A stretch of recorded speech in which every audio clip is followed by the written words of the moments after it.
In 1969, one company by itself accounted for roughly 1% of the entire economic output of the United States. Not 1% of retail, 1% of everything. Every factory, every farm, every bank, every barrel of oil, and $1 in every 100 flowed through a single Chicago merchant. Sears, Roebuck and Company was at that moment the largest retailer on earth by a distance, with over 350,000 employees. More than half of American households held its credit card, and surveys through the era found Sears among the most trusted institutions in the country, government included. It was about to build itself a headquarters to match.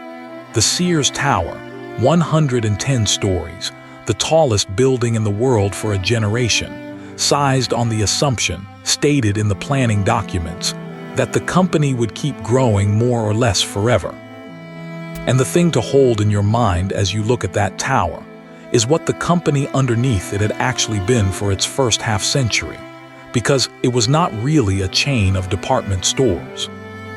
Sears had conquered America as a mail-order operation, a catalog of everything delivered to anyone, anywhere, at a fair fixed price, a business whose modern description takes one word.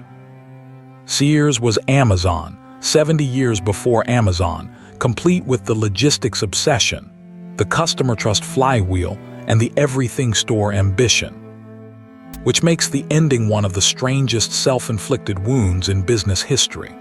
In 1993, the year a hedge fund executive named Jeff Bezos began researching what people might buy remotely, Sears looked at its own version of that idea, the catalog, 107 years old, and shut it down. This is the story of the company that built the everything store, forgot which part was the store, and sold the rest for parts. The original machine was built on a promise to the most underserved customer in America, and its engineering was genuinely a century ahead. In 1886, Richard Sears was a railway station agent in Minnesota who started selling watches. Alva Roebuck repaired them, and by the 1890s, their catalog was landing in the kitchens of a rural America that the age's retailing had abandoned to the local general store, a monopoly that charged what it liked and stocked what it pleased. The catalog broke that monopoly flat. 500 pages, then 1,000. Watches, plows, stoves, dresses, bicycles, patent medicines, eventually entire houses, some 70,000 mail-order homes, shipped as numbered pieces in boxcars, all at printed prices, all guaranteed.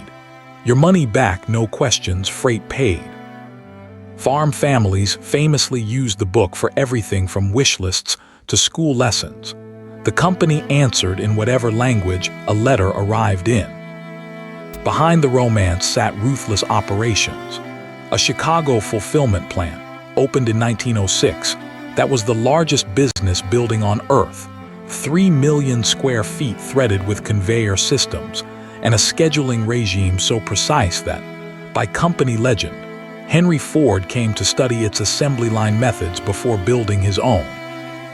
The man who built that machine, Julius Rosenwald, the part owner who imposed order on Richard Sears's wild promotions, took the company public in 1906 in one of the first great retail flotations, and then spent his fortune building over 5,000 schools for black children across the segregated South, which is its own remarkable story. By the 20s, the catalog was called, without much exaggeration, the consumer's Bible. The everything store existed, and it fit in a mailbox. Then Sears did something genuinely hard. It disrupted itself on purpose and won again. In the mid-1920s, the company's new leader, Robert Wood, a logistics general who had run supply for the Panama Canal and who read census tables for pleasure, saw in the data that America was buying cars and moving to cities, and concluded that the mail-order machine, still growing, was already obsolete. Against internal resistance, he threw the company into physical retail. Stores with big free car parks, deliberately sited on cheap land at the edge of town, where the automobile customer was heading, not in the expensive downtowns where retail wisdom said stores belonged. Within 5 years of the first store opening in 1925, store sales passed catalog sales. By mid-century, Sears was simply where the American middle class shopped. Its own brands, Craftsman tools, Kenmore appliances, Die-Hard batteries, becoming bywords for solid value. Wood also planted a second seed whose importance outlived every store. In 1930, one Sears founded Allstate to sell car insurance, first through the catalog and then from booths inside the stores, on the logic that the customer's trust was itself an asset that could carry products far beyond hardware. Trust as a platform. The company understood, earlier and better than anyone, the exact principle on which every modern tech giant runs. At its peak, the machine had it all: the everything catalog, the store network, the house brands, the credit relationship with half the country, the logistics, every component, that is, of the company that would eventually kill it. The unraveling took 30 years and was substantially voluntary, which is what makes Sears a different parable from Kodak. Through the 1980s, with Walmart rising in the small towns and category killers carving off appliances and tools, Sears's leadership concluded that retail was a mature, dull business, and that the future was finance. It bought the stockbroker Dean Witter and the property firm Coldwell Banker, launched the Discover card, and assembled what the era called a financial supermarket, run from the world's tallest building, where the money businesses soon earned more than the stores that fed them customers. The stores, starved of investment and increasingly confusing, socks next to share certificates, as the joke went, drifted. And in 1992 and 1993, under pressure after a multi-hundred-million-dollar loss, the company made its choices. It spun off Dean Witter and Discover, sold Coldwell Banker, prepared Allstate for flotation, and killed the general catalog, the 107-year-old core, whose distribution network, customer files, and remote ordering culture were, at that precise moment, the most valuable pre-built e-commerce infrastructure on the planet. The catalog was unprofitable as paper, and no one senior asked what else it might be. The best businesses Sears ever built, Allstate alone soon dwarfed its parent's value, walked out the door as separate companies, and what remained was a mediocre store chain wearing a legendary name. The financial engineering had one more act. In 2005, the hedge fund manager Eddie Lampert merged the remains with Kmart and ran the combination as a source of cash and real estate buybacks in the billions, while store investment fell to a fraction of rivals, until bankruptcy arrived in 2018, and the count of stores, once thousands, dwindled towards single figures. The tower had already stopped being the Sears Tower. The company that built the tallest building on earth to house its future had, by then, sold even the name off the roof. There is a mirror image postscript that sharpens the whole story, and it is what the winners did next. Amazon, having rebuilt the Sears catalog as a website, proceeded step by step, and apparently without irony, to rebuild the rest of Sears too. It launched house brands by the hundred, its own Kenmores and Craftsmans under names like Amazon Basics. It discovered that trust could sell services and finance, as Allstate had proven from booths in the stores 9 decades earlier. It poured billions into fulfillment plants that are, in function and even in look, the grandchildren of the 1906 Chicago plant with its conveyors and schedules.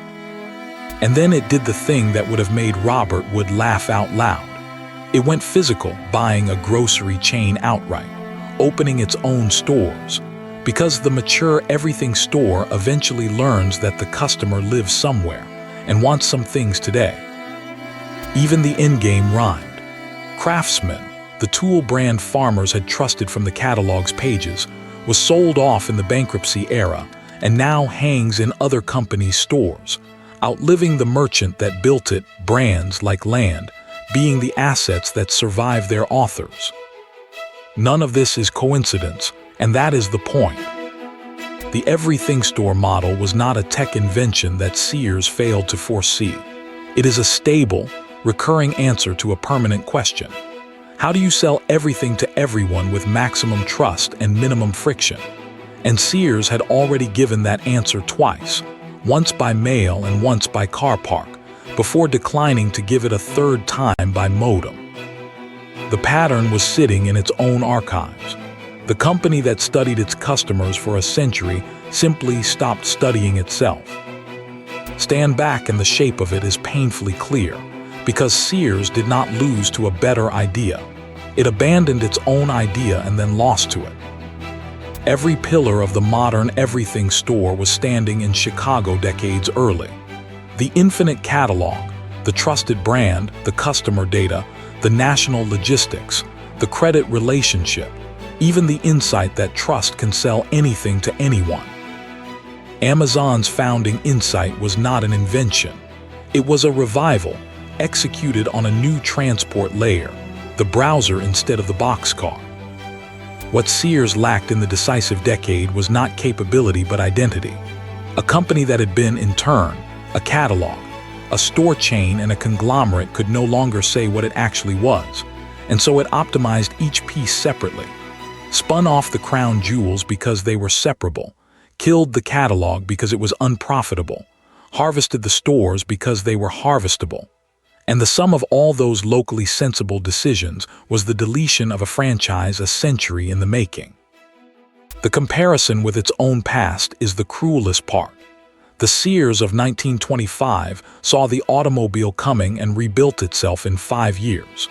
The Sears of 1993 held the blueprint of the internet economy in its hands and mailed it to the shredder. Companies do not usually die of ignorance. They die of forgetting, one reasonable quarter at a time, which part of themselves was the part that mattered. And 1% of the American economy is exactly as mortal as anything else that forgets.